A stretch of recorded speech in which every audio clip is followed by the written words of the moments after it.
चला तर मग आज बनवूया खूपच साधे सोपे आणि असे झटपट होणारे पापड साबुदाण्याचे। तर त्यासाठी मी इथे 1 वाटी साबुदाणा रात्रभर भिजत ठेवलेला आहे। त्यानंतर इथे मी त्याच वाटीने 4 वाटी पाणी घेतलेलं आहे आणि चवीनुसार मीठ।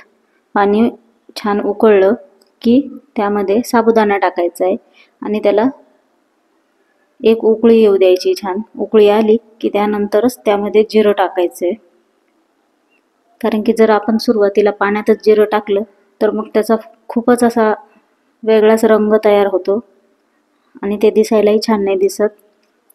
तर ह्या पद्धतीने तुम्ही त्यामध्ये उकळी आल्यानंतरच जिरं टाकायचे, म्हणजे पापडही छान पांढरे शुभ्र दिसतात। तर हे बघा, अशा पद्धतीने मी आता मिश्रण गरम असतानाच इथे पापड टाकून घेतलेले आहेत। 1 चमच्याने अशा पद्धतीने मी पूर्ण पापड इथे टाकून घेतलेले आहेत। हे बघा, आणि वाळल्यानंतर मस्तपैकी तळून सुद्धा तुम्हाला इथे मी दाखवणार आहे। हे बघा, छान फुलून येतात हे पापड आणि चवीला पण खूपच छान लागतात। हे बघा, चला तर रेसिपी आवडली असेल तर लाईक करा।